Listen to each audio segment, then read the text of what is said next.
여러분, 자, 19강 들어갈 차례죠.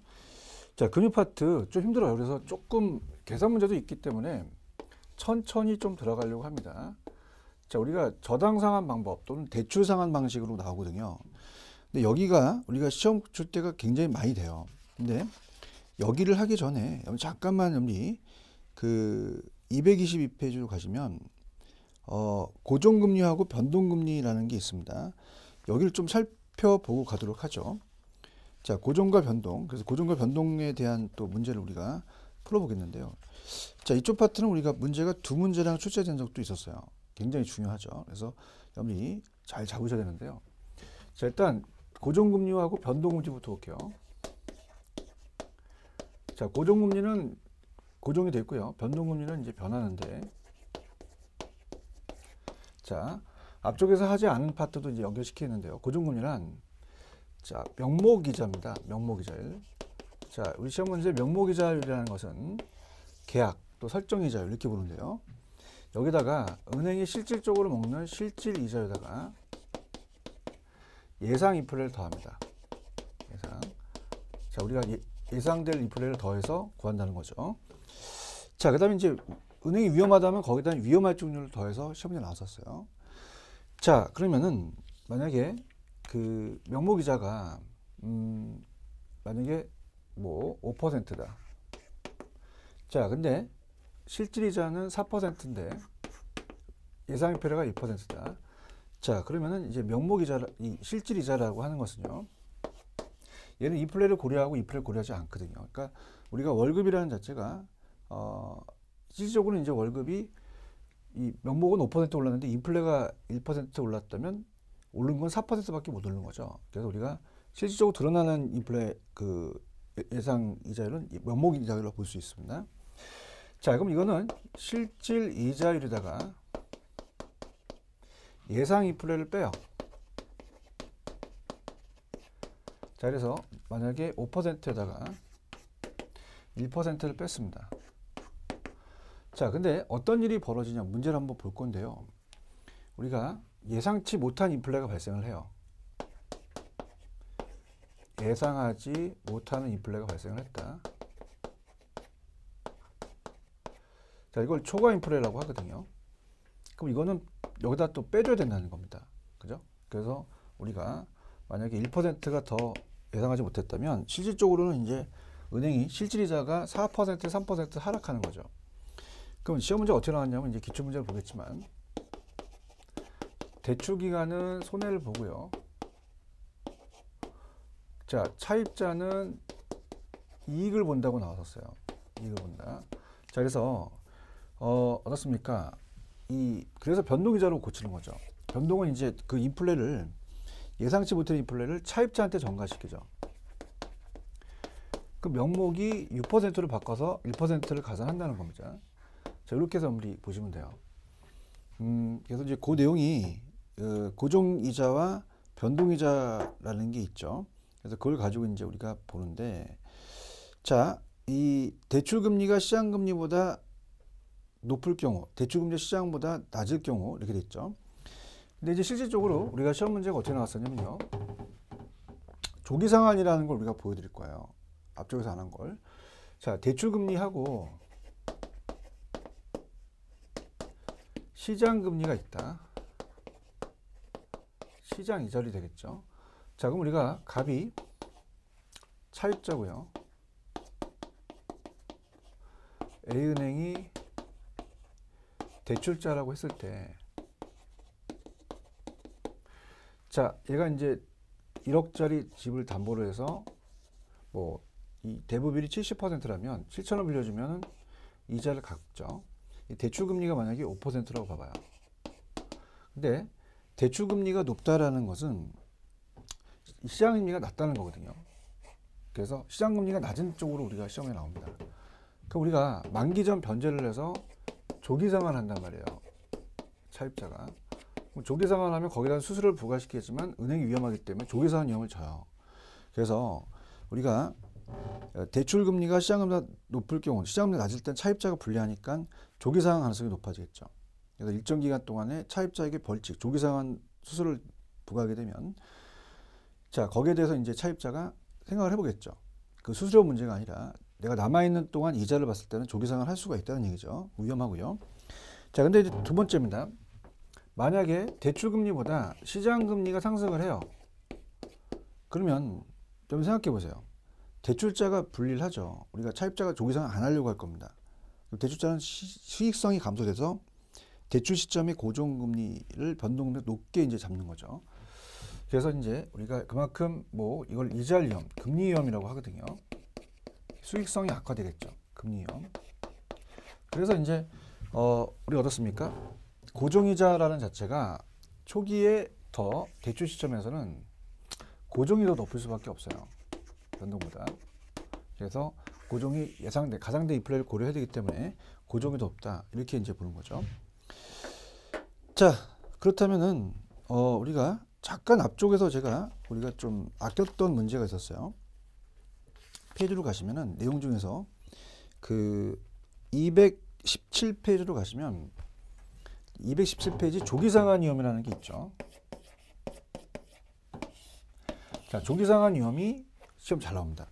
그래서 지금 우리가 다시 가보면 차입자 대부기간 만기 전에 채무를 변제함에 따라서 발생하는 위험으로서 조기상환은 저당이 시장보다 높을 때, 시장이자가 낮을 때거든요. 이러한 조기상환이 발생했을 때 대출자는 이자 수익을 손해볼 수 있다는 상당한 이자 위험을 감수할 수밖에 없어요. 그래서 조기상환 위험이나 이자 위험은 고정금리 저당의 경우는 특히 심합니다. 좀 전에 봤듯이. 그럼 대출자는 이를 방지하기 위해서는 조기상환수를 부과하거나 그렇다고 해서 이제 대출자 이자 위험 완전히 제거되는 건 아니죠. 자, 그다음 그러면은 이제 넘겨보시면은 우리가 그렇게 왔다고 한다면 일단은 222페이지 가시면 고정과 변동을 볼게요. 자, 대출 기간 동안 고정은 동일한 명목이자를 적용하죠. 그 다음에 이자 조정주기 관점에서 볼 때 고정이자율 융자는 조정 간격이 매우 긴, 그죠? 조정이 긴다는 것은 이제 안 바뀌면서 끝까지 간다는 거예요. 조정주기와 만기의 융자를 이제 간주하겠어 같다고. 자, 인플레 등에 인해서 이자율 변동량을 대출자가 전 부담하는 겁니다.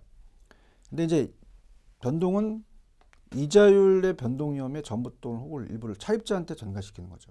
그래서 채무이행 위험은 오히려 고정보다는 변동이 더 우리가 채무이행 위험은 더 많아요. 그다음에 이제 변동이자는 대출을 하더라도 대출 기간의 이자를 변동 위험이 완전히 제거되는 건 아닙니다. 그다음 자, 우리가 기대 인플레보다 실제 인플레가 높다.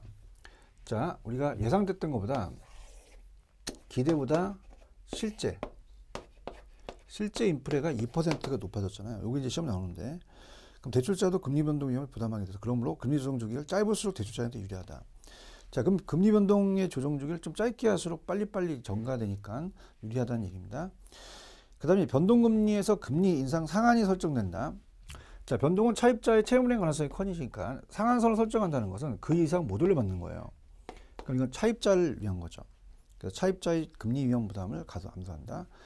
자, 우리가 대출금리라는 자체는 기준금리는 이 변동금리 대출금리는 이 기준금리와 가상금리를 얘기를 합니다. 자, 그래서 우리가 어떻습니까? 대출금리라고 한다는 것은 자, 이게 좀 어려워요. 기준금리 플러스 가상금리를 한다는 겁니다. 그럼 기준금리는 지표금리, 인덱스로서 자, 우리가 시장 상황에 따라서 바뀔 수 있고 가상금리는 차입자에 따라 틀려지거든요. 연체 실적에 따라서. 그래서 바뀐다는 것은 기준금리가 변한다는 겁니다. 자, 그래서 맨 밑에 가시면 우리가 자, 여기 이제 우리가 CD금리도 한번 나왔었고 코픽스도 나왔는데 코픽스를 잘못 내갖고 아마 이 시청이 들어갔었거든요. 코픽스 금리입니다. 그래서 CD는 3개월이고요. 자, 코픽스는 길어요. 쟤보다 6개월에서 1년입니다. 조정주기가 길죠. 자, 그래서 우리가 이제 이렇게 볼게요. 기준금리와 대출금리는 다르다는 거. 자, 예를 들어서 지금 A은행이 을돌이가 1억을 예치합니다. 그럼 예금금리를 주죠. 그러면 얘는 갑돌이한테 담보대출을 해주면서 대출 금리를 받아요. 당연히 대출 금리 더 받겠죠. 자, 그러면은 이제 CD 금리 같은 게 안정성 예금 증서다 보니까 이 기준 금리는 예금 금리를 기준으로 갑니다. 그럼 당연히 대출 금리가 예금 금리가 높아지잖아요.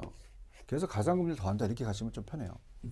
그래서 가상 금리는 차입자에 따라서 우리가 갑돌이, 을돌이, 병돌이가 틀리죠. 야, 너 연체 실적이 안 좋아 2% 내, 넌 1.5%, 넌 1.2% 이렇게 하는 거죠. 그래서 우리가 그 내용을 잠깐 이제 보시게 되면 넘기시면 이제 2010년에 생겼어요. 코픽스가. 그래서 CD라는 것은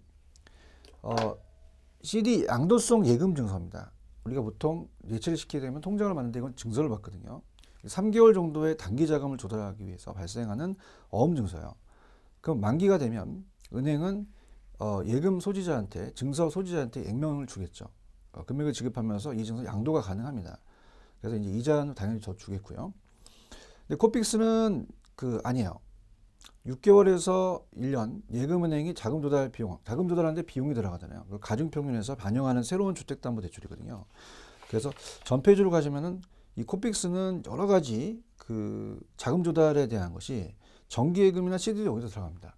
여러 가지 평균된 것이다. 그렇게만 가져가세요. 그래서 뭐 잔액이다 신규다까지는 아직 취급 안 했거든요. 그래서 그냥 이렇게 보십시오. 염리 생각하실 때 이 CD와 코픽스는 다 기준금리입니다. 그래서 기준금리가 높아지면 대출금리가 높아진다가 나왔었거든요. 근데 잘못 출제원이 코픽스가 대출금리라고 냈어요. 아, 받아들였어요. 이건 대출금리가 아니죠. 기준금리란 말이에요. 그래서 이런 정도 이제 보시면 돼요. 그 다음에 이제 뭐 자체적으로 세부적인 내용은 나중에 이제 제가 또 문제를 풀 때 말씀드리도록 하겠습니다. 우리 기출 나왔던 위주만 좀 가져가시면 돼요. 아니 염리 헷갈릴 수가 있으니까 그렇게 가는데, 자, 요것만 좀 한번 볼게요. 만약에 224페이지 특징을 보시면 아직은 출제가 안 되는데 코픽스는 금리 상승이 차입자한테 유리하지만 금리 하락기는 차입자한테 불리하다. 자, 그냥 이렇게 한번 생각해 보세요. CD하고 코픽스 중에서는 CD는 야매로 2글자고 얘는 코픽스가 3글자죠. 영어도 더 깁니다.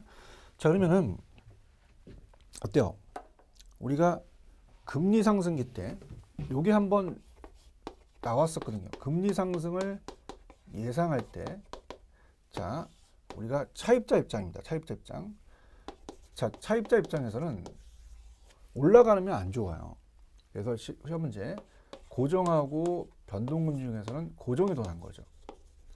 그 다음, 자, 우리가 코픽스하고 CD가 있잖아요. 코픽스하고 CD. 자, 그러면 얘가 더 길죠. CD가 더 짧죠. 그러면 늦게 바뀌는 게 낫단 말이에요. 그럼 코픽스가 낫다는 거지. 그죠? 그렇게 가져가세요.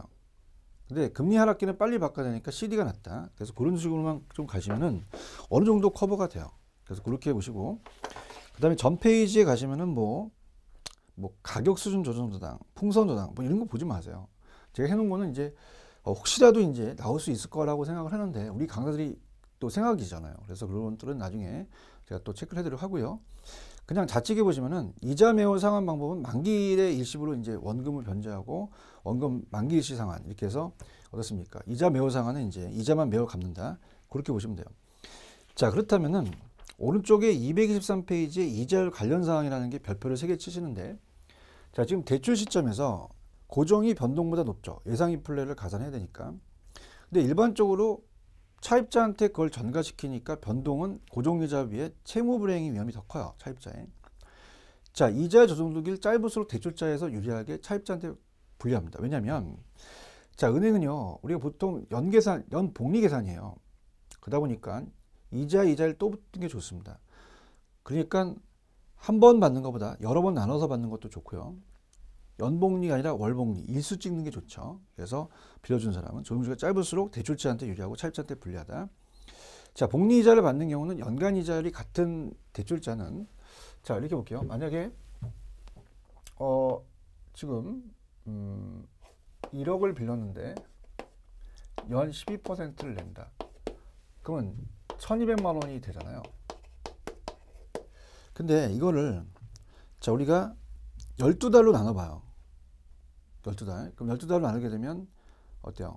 1%, 1%씩 이자가 이제 미리 받는 거죠. 그럼 거기에 이자가 또 붙으니까 이자가 또 많아진다는 거예요.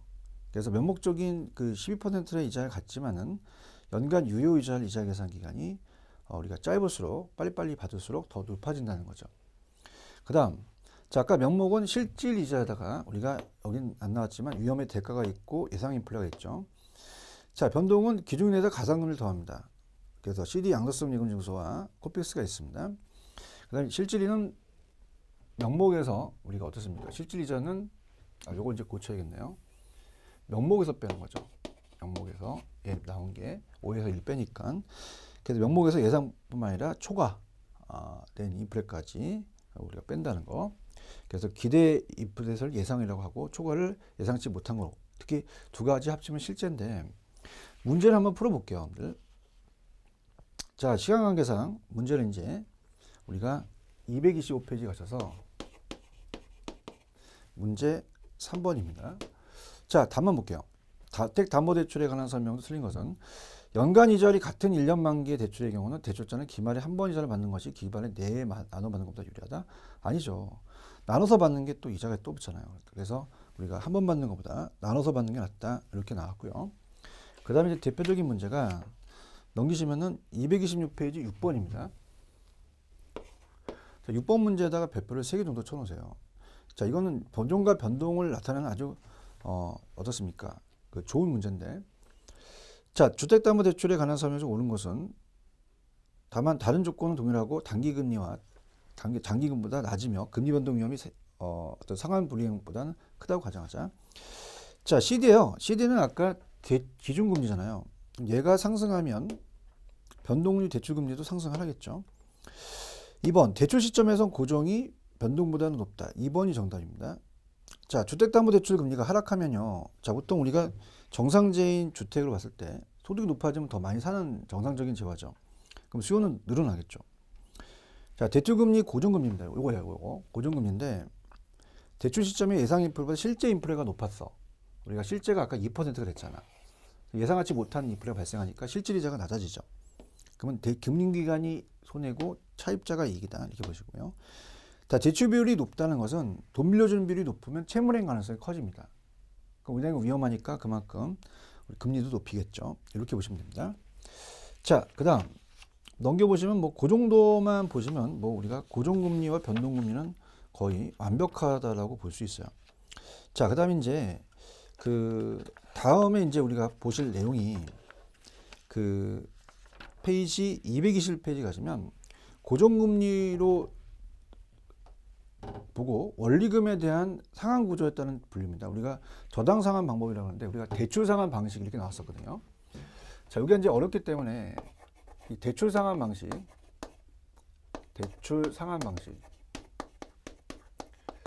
문제가 한 문제인데 그 전에는 두 문제가량 출제가 됐어요. 그 지문이 나오고 문제가 나올 수도 있다는 얘기죠. 아주 중요합니다. 잡으셔야 돼요. 자, 그래서 자, 우리가 전체적인 틀을 또 잡아드리면서 계산 문제까지 해드리는데요. 자, 웬만한 금융 파트 계산까지 좀 해드리도록 하겠습니다. 그래서 우리가 투자도 물론이고 금융도 웬만하면 이제 진도를 빨리 나간다는 자체는 이제 다른 것들은 중요하지 않은 건 좀 빨리 나갔죠. 그래서 우리 계산까지 조금 해드릴 테니까 물론 세부적인 계산은 또 문제집에서 하니까 어떤 아웃라인만 잡으시면 됩니다. 자, 지금 대출 상환 방식이에요. 다 고정금리입니다. 자, 그렇다면 이제 조건이 다 똑같죠. 융자액을 만약에 1,000만 원을 빌렸다. 그 다음에 융자 기간이 있다. 연 10년이다. 자, 우리가 고정금리니까 이자율이 고정돼 있죠. 연 10% 이자다. 이렇게 볼게요. 그러면 대출 상환하는 방식이 다 다르다는 얘기죠. 그죠? 개인마다 다 틀리니까. 자, 그러면 우리가 원금 균등부터 봅니다. 자, 원금 균등이라는 것은 원금이 균등하거든요. 원금 균등 상환 방식. 자, 그래서 원금을 균등하게 내요. 균등함을 내고 그 다음에 또 이자를 내겠죠. 자, 원금을 균등하게 내고 이자를 낸다. 근데 처음에는 상환이 아직 안 됐어. 그럼 이자가 제일 높겠죠. 그래서 납부해야 될 이자가 제일 높다. 가면서 이자가 줄어드는 거예요. 그래서 전체에 대한 원리금을 봤을 때, 전체에 대한 월부금이라고도 하죠. 원리금 봤을 때,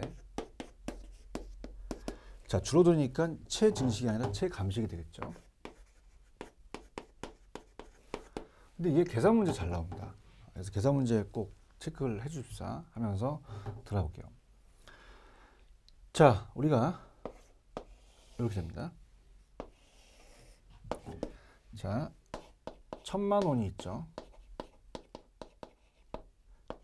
자, 연 10%, 자, 우리가 연 10%의 이자를 따지니까 아까 우리 기간은 10년이죠. 융자 기간은 이건 이제 10년이라고 해야 되네요. 퍼센트가 아니라 융자 기간은 10년이다. 자, 그러면 이제 10년 동안 상환을 하겠죠. 그럼 원금은 나누니까 100만 원을 상환하죠. 100만 원. 자, 이자도 갚아 나가야 됩니다. 이자도. 그래서 이제 이자는 첫 해에 대한 이자가 제일 많으니까 100만 원이 되겠죠. 그럼 첫 해에 납부해야 될 금액이 제일 높다는 겁니다. 얘가. 그래서 체감식이 돼요. 그래서 원리금을 내는 금액이 제일 높다는 거죠. 200만 원이 됩니다. 첫 해. 자, 그러면서 두 번째, 우리가 이자율이 적용되는 것은 상환된 금액이 아니라 남아있는 금액이 적용시키거든요. 잔액이 줄잖아요. 그럼 우리가 1000만 원에서 100만 원을 빼면 이제 어떻습니까? 원금 100만 원 내는 건 아시겠고요.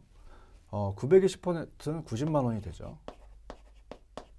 자, 우리가 1000만 원에서 100만 원 빼면 900만 원이니까 900만 원 10%는 90만 원이 되죠. 그럼 합이 90만 원이 190만 원이 됩니다. 자, 그러면 이제 200만 원이 상환됐죠. 1000만 원에서 200 빼면 800이잖아요. 800의 10%는 80만 원이니까.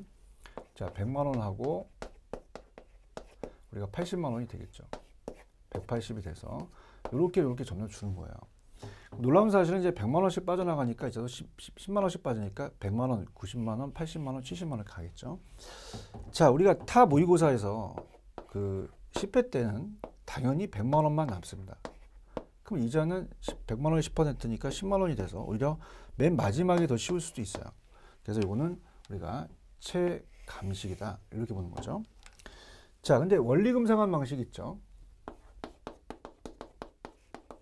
자, 원리금 균등 상환 방식입니다. 자, 이거는 우리가 그 시기 융자액에다가 저당 상수를 곱한다고 제가 중요하다고 말씀드렸죠. 자, 그럼 우리가 계산을 한번 해보면요. 얘가 1000만 원이고 정확한 건 아닌데 저걸 하게 되면 한 0.13 정도 떨어집니다. 그럼 130만 원씩 상환이 되겠죠.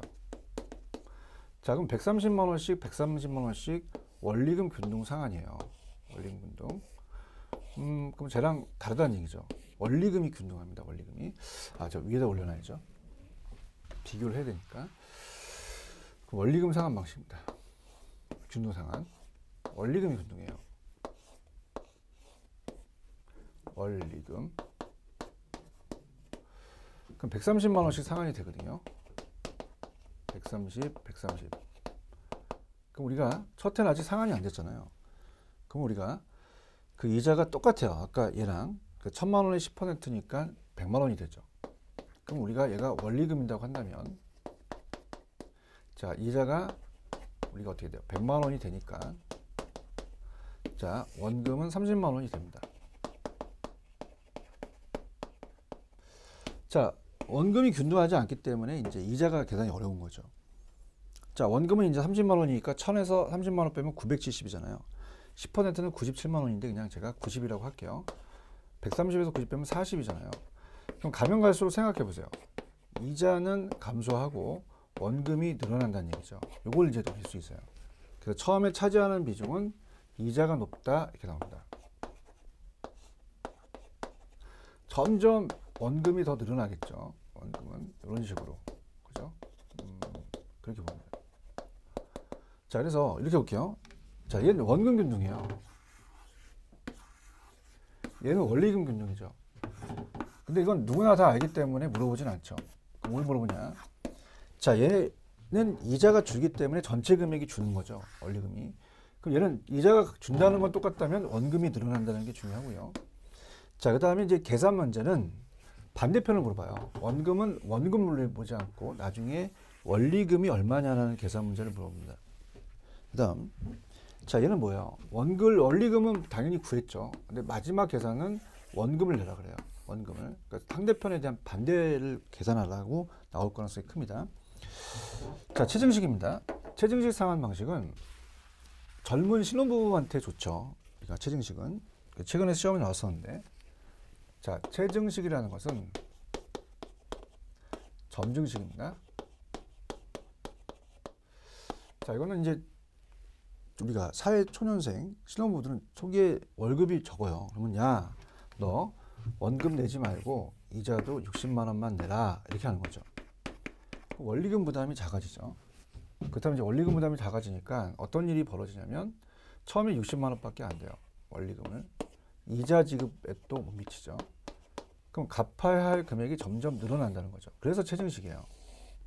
자, 그러면서 첫 해는 원금 못 갚았죠. 1000만 원. 이자도 100만 원에서 60이니까 40만 원이 남았어요. 그럼 두 번째 갚아야 할 금액은 1000만 원이 아니라 1040만 원이 남거든요. 오히려 줄어드는데 더 늘어났다는 것은 은행 입장에서는 마이너스 상환입니다. 그래서 마이너스 부의 상환이 발생이 돼요. 그렇기 때문에 우리가 초기서부터 부의 상환이 발생한다.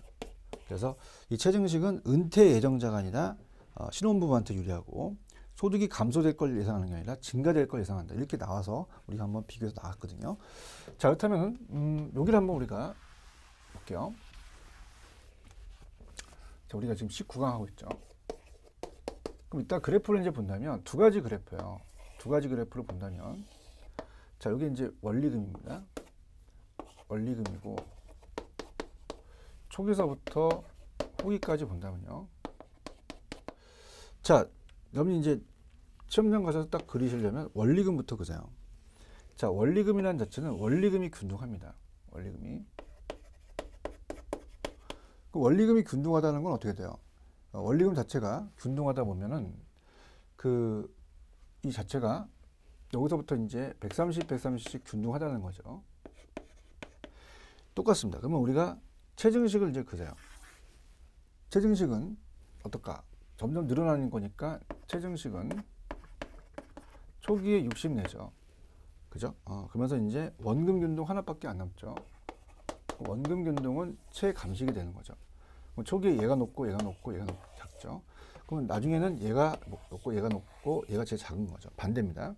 그럼 이따 그래프가 두 번째 그래프는 잔금이라는 그래프가 나와요. 잔금. 자, 그럼 얘는 초기서부터 후기까지 본다면요. 자, 원금 균등은 일정씩 떨어지는 건 똑같습니다. 근데 우리가 체증식이 이렇게 되고 그 다음에 원리금이 이렇게 되거든요. 그럼 요거를 보시면 돼요. 자, 많이 남는 건 누굽니까? 체증식이죠. 잔액도 제일 많이 남죠. 체증식이. 그 다음에 원리금이고 그 다음에 원금 균등입니다. 그러니까 체증식이 제일 많이 남는다는 것은 납부할 금액이 더 크다니까 총 납부액이 크다는 거죠. 부담이. 그만큼 은행은 이제 그 이자를 높게 받겠죠. 자, 갑니다. 221페이지. 그림 두 가지가 이제 제가 그린 그래프가 비슷하고요. 자, 원리금 갑니다. 원리금은 저당 지불액은 일정해요. 저당 지불액이 이제 원리금이라는 거 꼭 기억하시라 그랬죠. 부채 서비스액. 대출 원금에다 저당세를 곱했고, 자, 원금은 점점 늘어나지만 이자는 감소한다. 초기 소득이 낮은 차입자한테 보다 적합하겠죠.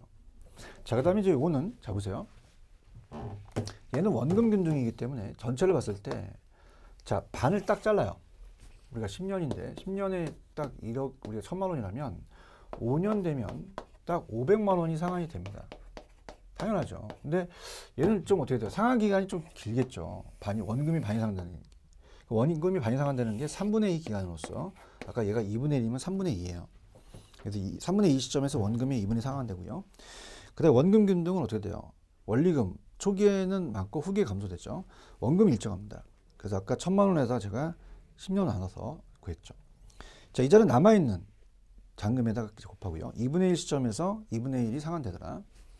자, 그럼 체증식은 어때요? 상환이 시간에 따라서 커지는 거죠. 그래서 점증식이라고 하고, 미래소득이 확실한 젊은 계층한테 유리합니다. 예상 보유 기간이 너무 길면 안 돼요. 짧은 사람한테 낫죠. 길면 안 됩니다. 긴 게 아니라 짧게 좋다. 그러니까 젊고 짧고. 차입자의 소득 증가가 상한액의 증가가 미치지 못할 경우는 시간이 지남에 따라서 채무량이 더 커지겠죠. 그래서 또 초기에 부의 상환이 나타날 수 있다. 이렇게 보는데요. 자, 넘겨보시면은 우리가 그 그래프가 있죠. 그래서 그래프는 이제 제가 두 가지만 그렸는데 이 세 가지까지 다 그리셔야 되고요. 자, 그러면 우리가 박스에 지금 나와 있는 그 박스의 원금과 원리금을 자주 비교해요. 얘들이 헷갈리니까. 자, 우리가 대비를 해야 되는데 그렇다면은 원리금 균등과 원금의 비교. 자, 원금은 저당 지불액, 원리금은 초기에 원리금 균등 상환 방식의 저당 지불보다 높죠. 그죠? 초기에 높고요. 그 다음에 그러나 일정 기간이 지난 후에는 오히려 원리금의 저당 지불액이 높게 되죠. 그러니까 처음에는 얘가 높은데 원리금이 이제 높겠죠. 좀 일정 시간이 지나면. 그 다음 저당 잔금액은 원리금이 원금에 비해서 기간 말까지 높다. 자, 잔액은 어떻습니까? 많이 남는 것은 원리금이 더 많이 남죠. 조금 냈으니까. 원금이 제일 잔액이 적다. 원리금은 원금보다 차입자의 총 납부액이 큰 편이다. 당연하죠. 나중에 얘보다 많이 내니까 납부할 이자도 많으니까 그만큼 총 납부액도 크다는 얘기예요. 그 다음에 이 저당 대출자 입장에서 볼 때가 시험에 나왔었어요. 자, 원리금은 원금보다 원금 회수 위험이 높죠. 그러니까 은행 입장에서 빨리 해소하는 게 원금 균등이 빨리 해소하겠죠. 이렇게 보시면 됩니다. 자, 그럼 문제로 가볼게요. 문제를 천천히 가져서 계산 문제까지 좀 해드리도록 할게요. 지금 힘들어 하시니까. 자, 일단은 계산을 가기 전에 문제부터 갈게요. 자, 우리가 224로 가시면 2번 문제 있네요. 이건 우리가 점수를 줬다고 봐야 돼요. 점증상환과 원금, 원리금 있는데 다음 질문에 적합한 것. 기억, 차입자의 첫 해 월급이 가장 적은 건 누구예요? 원금 점증이죠. 제일 적게 되는 게.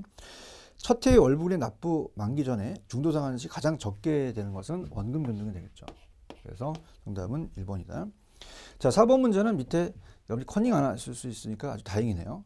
없잖아. 그럼 빨리 주관식으로. 기억에 들어갈 건 뭐예요?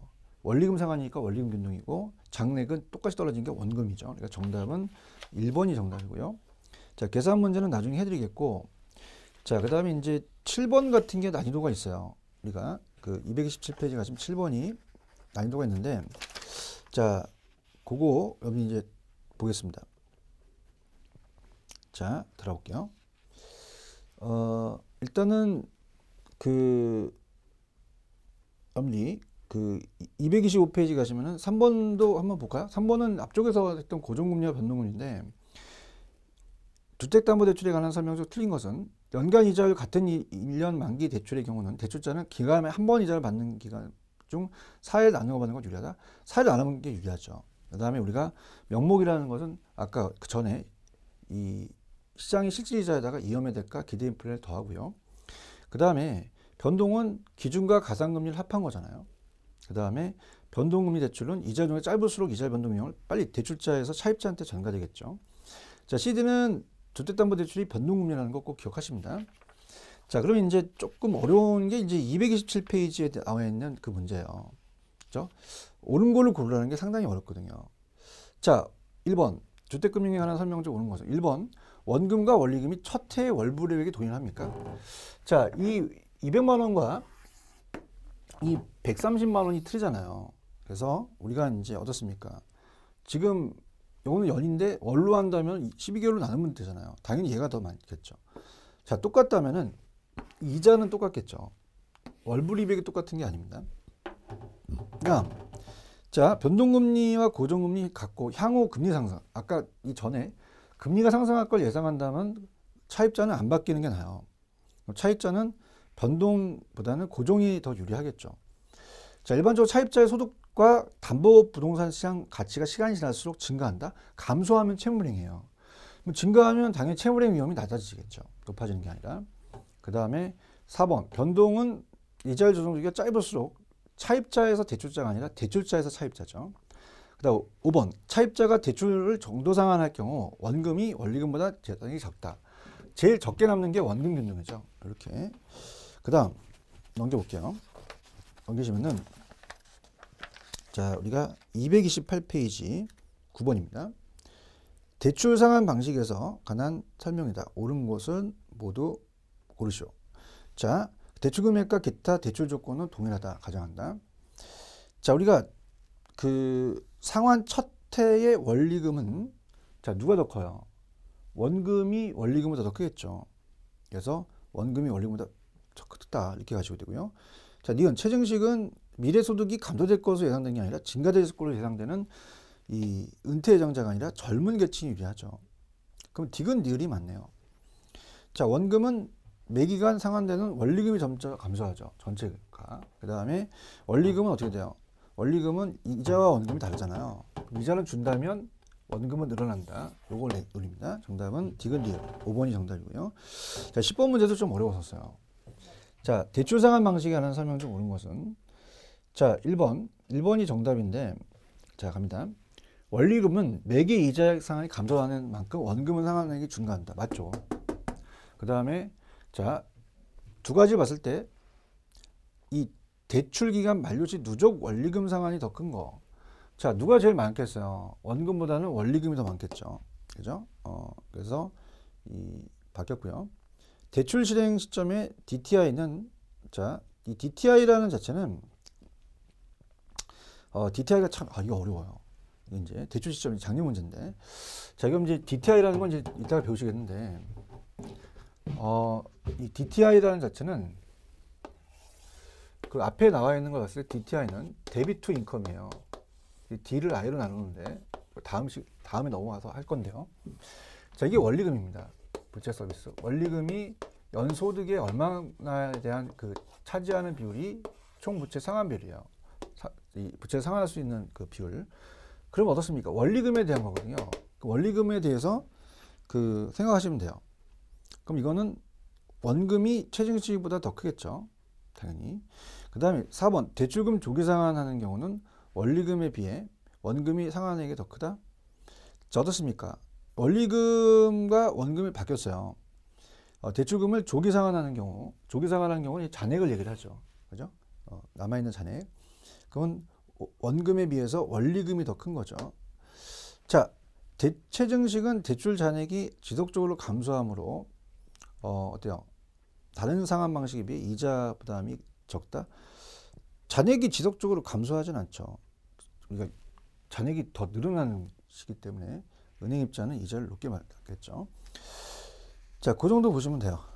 그 정도 보시면 우리가 충분합니다. 그래서 충분하고 그 다음에 이제 가볼게요.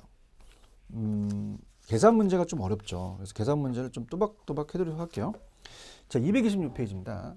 226페이지 가시면 자, 이제 문제를 한번 생각해 보세요. 원금 균등이 있고 원리금 균등이 있다. 그러면 5번 문제는 원리금 균등 상환 방식. 요걸 이제 그 전 풀어드려야겠네요. 원로 나왔던 거. 자, 우리가 이제 조금 요거는 이제 특강식으로 한번 들어보세요. 224. 자, 1번 문제입니다. 자, 지금 원금 균등 상환 조건이잖아요. 원금 균등은 원리금을 물어봅니다. 근데 여기서 어때요? 월이거든요, 월. 매월. 12개월로 나눠준다라는 게 우리가 이제 핵심이었죠. 그럼 2,400만 원을 연 이자율 5%, 10년간 매월 상환 조건인데 첫 해 상환의 원금과 이자에 대한 그 얼마인가. 그래서 매월 상환 조건이잖아요. 자, 그럼 우리가 2,400만 원을 자, 원금하고 이자를 봤을 때 2,400만 원을 자, 10년 상환이잖아요. 자, 그러면 10년 상환이니까 10년으로 나누게 되면은 240이잖아요. 그럼 나누기 12개월로 해야 되죠. 그럼 20만 원이 떨어집니다. 그렇지 않고 120개월로 나눠도 되거든요. 그럼 원금은 20만 원이라는 건 아셔요. 자, 이자는 좀 오타가 났습니다. 해설에. 240이 아니라 2,400의 5%죠. 그럼 2,400만 원의 5%.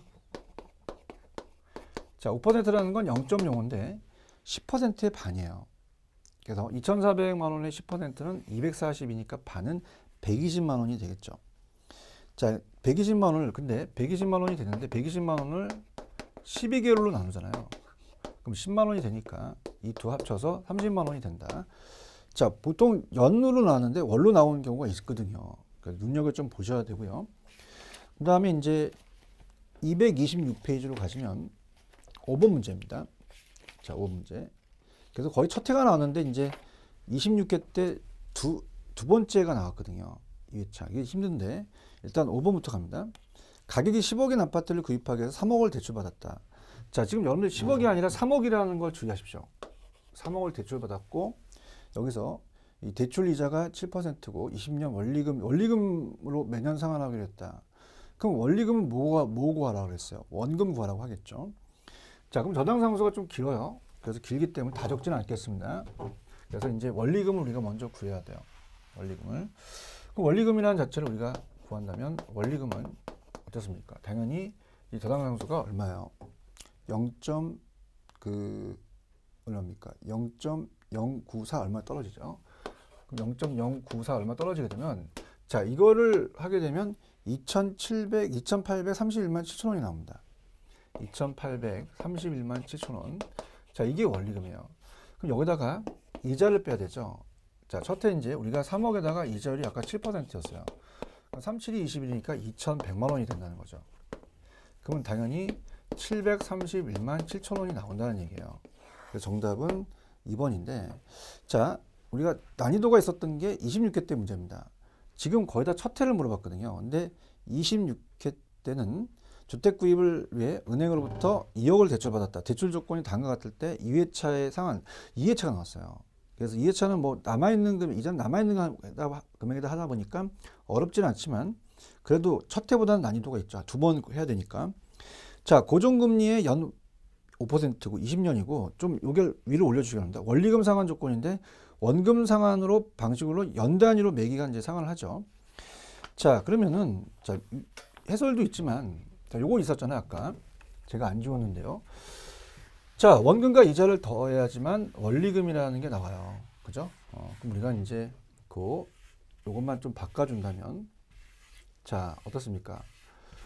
전체 금액이 아까 2억이잖아요. 2억에다가 20년 상환이다. 그러면 당연히 원금이 1,000만 원씩 떨어지죠. 제가 반원을 생략하겠습니다. 그러면 첫 번째도 이제 이자는 첫 해는 상환이 안 되기 때문에 어떻게 돼요? 첫 해는 2억에다가 이자가 5%잖아요. 2억의 10%는 2천인데 2천의 반은 1,000이죠. 그럼 1,000만 원이 됩니다. 첫 해가 2천만 원인데 그걸 구하라는 게 아니죠. 그죠? 자, 그럼 어떻습니까? 우리가 1,000만 원을 구했고 이걸 구하라는 거죠. 그럼 두 번째에 대한 우리가 이자라는 것은 남아있는 금액이에요. 그럼 우리가 전체 금액이 2억에서 1,000만 원이 상환이 됐잖아요. 그럼 1,000만 원이 상환이 되게 되면 얼마가 남았겠어요? 1억 9천이죠. 그럼 1억 9천만 원에다가 5%를 하라는 거예요. 0.05. 그럼 요게 950이 떨어집니다. 그래서 자, 다 더하면 1,950만 원이 우리가 원리금 상환입니다. 이렇게 해서 보시면 되거든요. 자, 그래서 왜 엄지 중요시했을까요?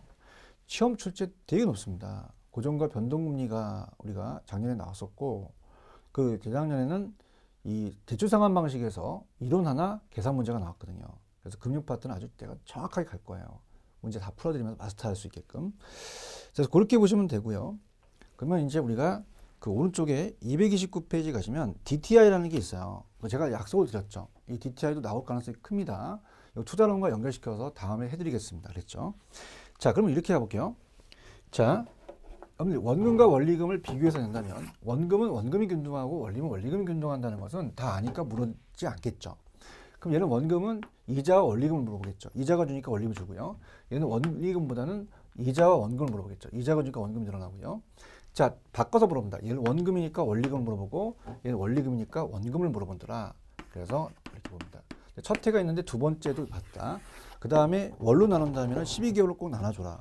자, 그 다음에 자, 우리가 원리금 봤을 때는 첫 해는 원금이 제일 높고 그 다음에 원리금, 그 다음에 최증식, 남아있는 건 최증식, 원리금, 원금이더라. 그럼 잔액은 당연히 남아있는 건 최증식, 원리금, 원금이 제일 적게 남더라. 얘는 납부해야 될 이자가 높기 때문에 총 납부 금액이 크더라. 그래서 금리 부담이 이제 크겠지만은 초기에 이제 이 신혼부부들이 유리하더라. 이렇게 해서 정리해 주시면 됩니다. 자, 그래서 그렇게 보시고요. 그래서 최증식 상환 방식은 보유 예정 기간이 짧을수록 좋고요. 젊은 층이 좋아요. 젊고 짧고 이렇게 해서 암기를 해 두시고, 자, 우리가 총부채 상환 비율이라는 자체는 투자론하고 연결을 해줘야 돼요. 그래서 이거는 나올 가능성이 높기 때문에 20강에서 새롭게 해드리도록 하겠습니다. 자, 조금만 쉬었다 가시죠.